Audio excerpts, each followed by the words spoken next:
कहानी के शुरू में हम एक झील को देखते हैं जो सूख चुकी थी। उसके आसपास की मिट्टी भी काली थी और इर्द गिर्द मरे हुए जानवरों के कंकाल भी पड़े थे। उसके दरमियान में एक सूखा पेड़ था जो दिखने में काफी डरावना था। इसके बाद सीन एक फैमिली पर शिफ्ट होता है जो इस झील से थोड़ी दूरी पर अपने नए घर में शिफ्ट हुए थे। जेस अपने 2 बच्चों के साथ इस नए घर में आई थी। उसकी फैमिली में उसकी बेटी और एक छोटा बेटा ओविन था। उनके साथ एक डॉग भी था जो हमेशा उनके साथ ही रहा करता था। डॉग और ओविन की काफी अच्छी दोस्ती थी। यहाँ पर हमें जेस के बारे में कुछ बातों का भी पता चलता है। जेस पहले नशा करती थी और अपनी फैमिली पर जरा ध्यान नहीं देती थी, इसीलिए उसके दोनों बच्चे उसके हस्बैंड अपने डैड के ज्यादा करीब थे। जेस अपने बच्चों से अलग हो चुकी थी मगर अब उसने अपने बच्चों की कस्टडी खुद ले ली थी। जेस अब बिल्कुल ठीक थी। बाहर जेस का बेटा अपने डॉग के साथ खेल रहा होता है, तभी उसे एक शरारत सोचती है। वो छत पर चढ़कर छलांग लगा देता है जिससे जेस काफी डर गई थी।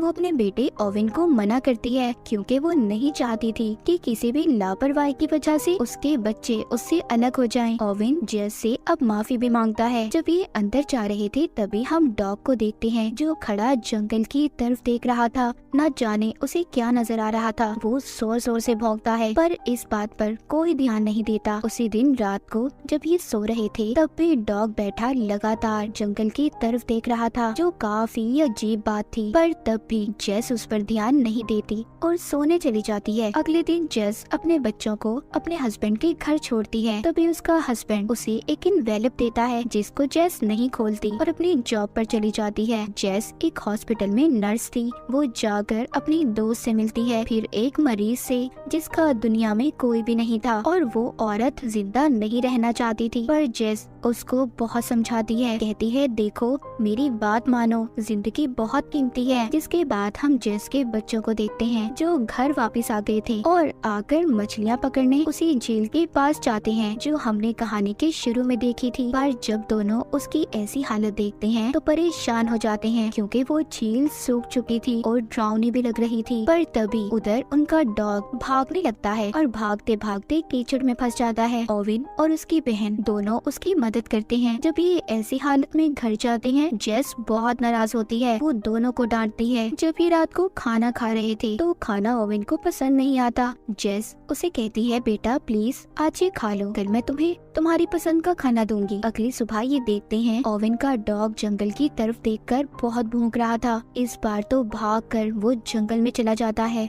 ओविन भी उसके पीछे भागता है पर जंगल में एक लगी फेंस बाढ़ की वजह से रुक जाता है और उधर ही रुककर वापस से दोबारा अपने घर आ गया था। बैठकर अपने डॉग का इंतजार करने लगता है। वो अपनी मॉम से कहता है प्लीज आप जाएं उसे ढूंढें, पर जेस कहती है इंतजार करो वो खुद ही आ जाएगा सुबह तक। अगली सुबह जब जेस अपनी जॉब से वापस आती है तो उसे पता चलता है कि ओविन घर पर नहीं था। वो अपने डॉग को ढूंढने निकल गया था। ये अपने बेटे को ढूंढकर वापस लाती है और उसे समझाती है कि बेटा क्यों ऐसे कर रहे हो, वो वापस आ जाएगा। रात को ओविन को अपना डॉग अपने घर के बाहर नजर आता है। ये सबको बता देता है। जेस भी उसके पीछे जाती है पर ओविन का डॉग कुछ अजीब था। उसकी आंखें भी पीली हो गई थी जो दिखने में काफी डरावनी थी। देखते ही देखते डॉग ओविन पर हमला कर देता है, उसकी टांग पर काट लेता है। जब जेस उसे छुड़वाने की कोशिश करती है तो वो डॉग ओविन के गले पर भी काट लेता है जिससे अब ओविन काफी जख्मी हो गया था और बहुत खून भी निकल रहा था।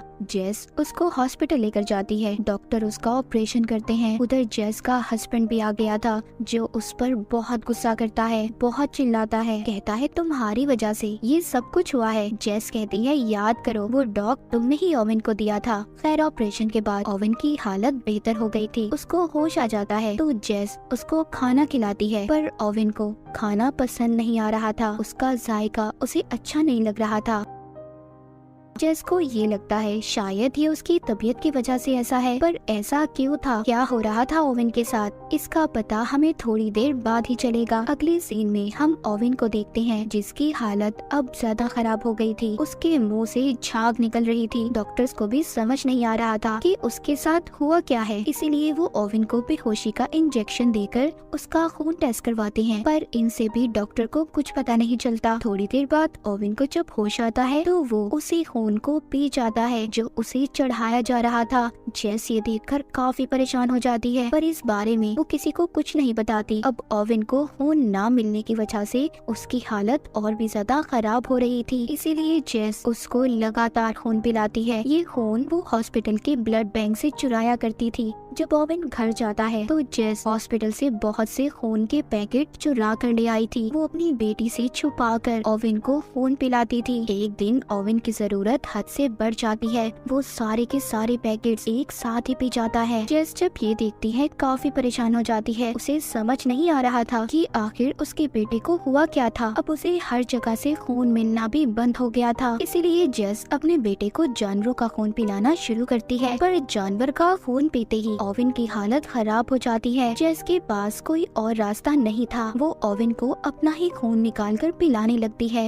वक्त के साथ साथ ओवेन की खून पीने की चाहत अब बढ़ती जा रही थी, जिससे जेस बहुत परेशान थी। इसी वजह से उसने उसे स्कूल भेजना भी बंद कर दिया था। एक दिन जेस रिसर्च करती है कि आखिरकार उसके बेटे को कौन सा इन्फेक्शन हुआ है कि वो सिर्फ इंसानों का खून ही पीना चाहता है। पर जेस को इसका कोई जवाब नहीं मिलता। अपना खून पिला पिलाकर उसकी हालत भी अब अच्छी नहीं थी। जेस को किसी और इंसान की जरूरत थी जिसका खून वो अपने बेटे को पिला सकती। अगली सुबह उसका हस्बैंड बच्चों को लेने आता है। जेस इस बात से बहुत परेशान थी। वो एक बोतल में अपने बेटे को खून देती है, कहती है बेटा अपना ख्याल रखना और किसी को भी इस बारे में कुछ पता नहीं चलना चाहिए। फिर ये हॉस्पिटल जाती है। वहाँ पर फिर से उस मरीज औरत ने अपनी जान लेने की कोशिश की थी, लेकिन डॉक्टर उसे बचा लेते हैं। जेस को यहाँ पर आइडिया आता है। वो उस औरत का कई बार खून निकालने की कोशिश करती है पर कामयाब नहीं हो पाती। अगले दिन उस औरत को हॉस्पिटल वाले जाने का बोलते हैं क्योंकि वो अब बिल्कुल ठीक हो चुकी थी। उसके पास जेस आती है और उसको घर छोड़ने के बहाने अपनी गाड़ी में बिठा लेती है।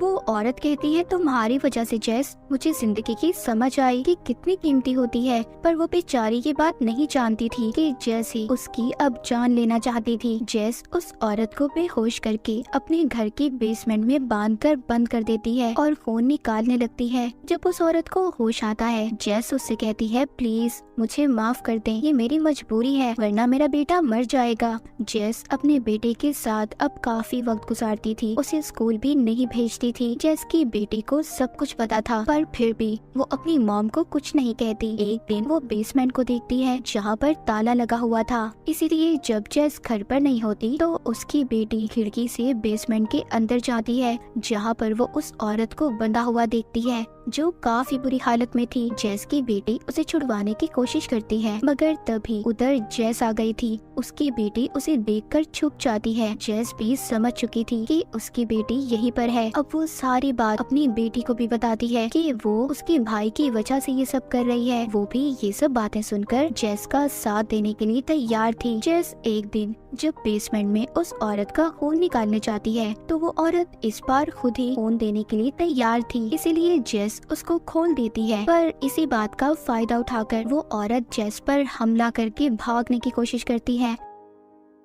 उसी वक्त पुलिस भी जेस के घर आ गई थी जो उसी औरत को ढूंढ रही थी जिसको जेस ने अगवा किया था। पर किसी तरह जेस उसको दोबारा से बेहोश करती है और फिर ऊपर जाकर पुलिस से बात करती है। अगली सुबह जेस के बच्चों को उसके हस्बैंड के घर जाना था। जेस अपनी बेटी को उसके भाई का ख्याल रखने का कहती है। वहाँ जाकर ओवेन अपने डैड की दूसरी बीवी को बड़े गौर से देख रहा था और उसका खून पीने का सोचता है, लेकिन उसकी बहन साइड पर ले जाकर उसको समझाती है और थोड़ा सा खून पीने के लिए देती है, पर वो सारा खून ही पी गया था। ओवेन की बहन अब समझ चुकी थी कि ओवेन अब आहिस्ता आहिस्ता अपने ऊपर से कंट्रोल को खो रहा है। जब वो वापस आती है तो सारी बातें अपनी मॉम को बताती है, पर जेस अपने बेटे को और खून देने की बात कर रही थी। फिर ये लोग घूमने जाते हैं। जेस जब अपने घर वापस आती है तो बेसमेंट का दरवाजा खुला हुआ था। वो औरत यहाँ से भाग चुकी थी जिसको जेस ने कैद किया हुआ था। वो भागकर जंगल की तरफ जा रही थी। उसके पीछे ओवेन भी जाता है। वो औरत तेजी से भागते हुए ध्यान नहीं देती और जंगल में लगी फेंस बाढ़ से उसका गला कट जाता है।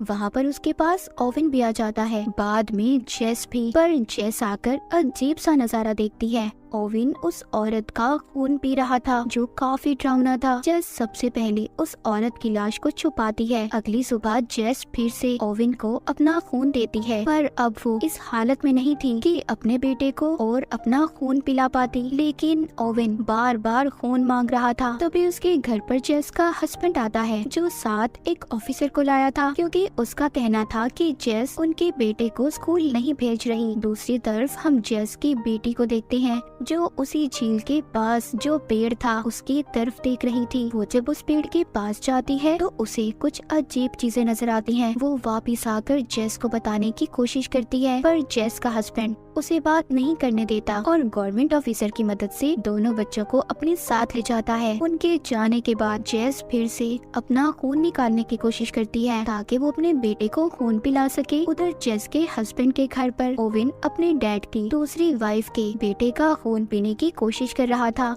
उसकी बहन आकर उसे रोकती है, जिसके बाद वो उसे उसी जंगल में ले जाती है। वो उसको बताती है कि मैंने उस सूखे पेड़ के अंदर कुछ देखा है। वो कहती है कि मैं उस पेड़ को जलाने वाली हूँ ताकि मैं तुम्हें बचा सकूं। पर ये बात सुनते ही ओवन उस पर हमला कर देता है। ओवन की आंखें भी उसकी डॉग की तरह ही पीली हो गई थी। उसके चेहरे पर उसकी नसें नजर आ रही थी। ओवन का ये रूप देखकर उसकी बहन डर जाती है और भागने की कोशिश करती है। दूसरी तरफ उनके डैड उन्हें ढूंढते हुए जेस के पास जाते हैं। उन्हें लग रहा था कि शायद उनके बच्चे जेस के पास हों, जबकि वो वहाँ पर नहीं थे। जेस भी अपने बच्चों के बारे में सुनकर काफी डर जाती है। तभी उसे याद आता है कि उसकी बेटी ने उसे सूखे पेड़ के बारे में बताया था। ये फौरन वहाँ पर जाती है। वहाँ जाकर तो अजीब ही नजारा था। देखती है कि ओवन बिल्कुल भी अपने कंट्रोल में नहीं था। वो अपनी ही बहन का खून पीने की कोशिश कर रहा था। जेस आकर ओवन को समझाती है, पर उसकी बेटी कहती है, मॉम ये हमारा ओवन नहीं है। ओवन बिल्कुल एक शैतान में बदल चुका था। जेस उसको वहीं उसी मिट्टी में दबाकर मार देती है। ये काफी दुखी सीन था। जिस बेटे के लिए जेस इतना कुछ कर रही थी अब उसे ही मारना पड़ता है। ओवन मर चुका था। जेस अपनी बेटी को कहती है कि इस बारे में वो किसी को कुछ नहीं बताए। सबको ओवन की मौत का हादसा बताती है, पर उसके बेटे की मौत की वजह से उसकी बेटी की कस्टडी भी उससे छीन ली गई थी। जाते हुए उसकी बेटी कहती है, जो कुछ भी किया बिल्कुल ठीक किया मॉम आपने। जेस को देखते हैं जो उस पेड़ को आग लगा देती है और फिर एक डॉग के साथ ऐसे खेलती है जैसे ओवन अपने डॉग के साथ खेलता था। वो डॉग भी खेलते खेलते जंगल की तरफ देखकर भौंकने लगता है। अगर बात करें उस पेड़ की तो उसमें कोई ऐसा क्रिएचर था जिसने पहले ओवन के डॉग के अंदर वायरस को डाला और डॉग के काटने से ओवन के अंदर वो वायरस गया। पर इन सब में जेस ने अपने बच्चों को खो दिया था। जेस ने भी जो उस औरत के साथ किया वो गलत था, पर एक माँ होने की वजह से वो तो बस अपने बेटे को बचाना चाहती थी, जिसको आखिर में उसे खुद ही मारना पड़ा सबको बचाने के लिए। और इसी सैड एंडिंग के साथ ये कहानी यहीं पर खत्म हो जाती है।